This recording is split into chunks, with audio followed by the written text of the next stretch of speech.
Yo, what's up guys? Today I just thought I'd quickly show you how I tune my springs, damping and roll bars in Forza. A lot of people see me use the calculator on streams and things like that and kind of wonder what I'm doing and how I tune my cars. It's really simple, but some people are sort of struggling with the algorithm and things like that. So I thought I'd just quickly show you the calculations and what you have to do. So the first thing you need to do is obviously grab your car. If you press up on the right stick, you can basically pull up this menu. It will show you, your power, your torque, your weight and all of that. If you look in the bottom, it says front.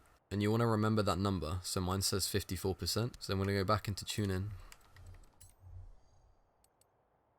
Once you're in tuning, we're going to go to roll bars first. Here, I'm going to reset this tune just so it makes it a bit easier. So what we're going to do is we're going to put the front all the way as stiff as it can go, and we're going to put the rear as soft as it can go. Now you can see that we have 65 and 1. And you want to remember those two numbers. Next, you want to open up a calculator. Remembering the two numbers, it was 65 and 1. So we're going to do 65 minus 1, which will give us 64. Now in future, when tuning your cars, you'll know that this number is going to be 64. So you don't have to do 65 minus 1 anymore. So we're just going to remember that. So we'll do 64 times 0.54, which is what our balance was. Then we'll hit equals, so we get 34.56. Then you add 1. And this is basically the number that our front anti-roll bar is going to be. So back into Forza, remembering 35.56, we're going to put the front roll bar as close as we can, which would be 35.6. Because the decimal is 0.56, you basically round it up. So in our case, we round it up to 0.6. Now for the rear roll bar, you do something very similar. So we're now going to do 64 times 0.46, which will give us 29.4. And then we'll add 1, which will give us 30.4. So then we go back into Forza and we'll change this one to 30.4.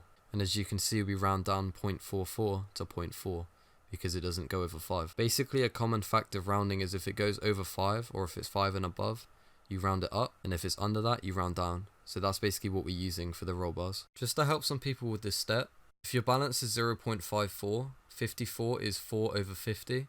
Use 50 as like a midpoint. And to work out the other number, you basically do 50 minus 4, which will give you 0.46. That's basically how you work out the rear. Just in case some people get a bit confused with this part, I'll leave a link in the description to the forum that will basically show you how to do it in text form. Just in case some of you struggle understanding it by voice, I definitely found it a lot easier this way. Once you've done that, your roll bars are fully set up and we can move on to springs. For the springs, we do a very similar thing. We put the front all the way stiff and the rear all the way soft, and then remember these two numbers, which in my case was 1490.1 and 298.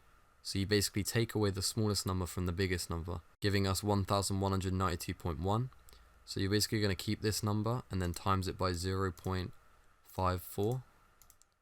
Then you add 100 to this, giving us your front spring setting. And now putting it into Forza, 743.6 is as close as we can get to 743.7. So now we're going to move on to the rear springs. So for this, we're going to get this number that we got before, 1192.1.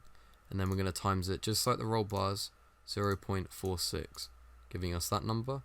And then we add 100, giving us 648.3. So then we're going to put this into Forza.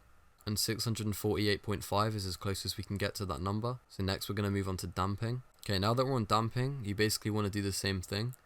You want to make the front as stiff as it can go and make the rear as soft as it can go. Now that you've got this, we can see we've got 20 and 3. So if we bring up the calculator, we're going to do 20 minus 3, giving us 17. And then we're going to times that by 0.54, giving us 9.18. And then again, you want to add 1, giving us 10.18. So coming into here, the number closest to 10.18 is 10.2. So we're going to drag the slider to 10.2. Next, we're going to do the rear rebound stiffness, and it's basically the same thing as before. Going back to the calculator, we can remember that it was 17. So we'll do 17 times 0.46, giving us 7.82. And then you want to add 1, giving us 8.82. Now coming back into Forza, remember that number and get as close as you can. So we'll put the rear rebound stiffness to 8.8. Now for bump stiffness, it's very simple. You basically take these two numbers and times it by 0.75. So you would do 10.2 times 0.75 and 8.8 times 0.75. So back on the calculator, we'll do 10.2 times 0.75. Giving us 7.65, and then we'll do 8.82 times 0.75, giving us 6.615. So remember these two numbers and put them into Forza. So the first number was 6.6, and the second number was 7.7. So we'll pull the slider up to 7.7, and this will be your damping complete. Now I hope this sort of helps some people balance out their car. A lot of people ask why I tune my car this way, and it basically helps to balance your car out and make it feel a lot more stable. It's also a lot nicer to have a formula rather than tweaking a bass tune based on how it feels on the track. So I hope this helps some of you and sort of explains it a little bit better. If there's any more tutorials or tips you'd like me to make a video on, just let me know in the comments below. If you found this tutorial a little bit tricky to follow, let me know in the comments below and I'll try and help all of you out the best I can. Once you have the formula down though, it is really easy to remember and follow and can be applied to any car that you have. And if you are struggling with your tune, I really suggest that you try this method out. So I hope you guys enjoyed and I'll catch you in the next one.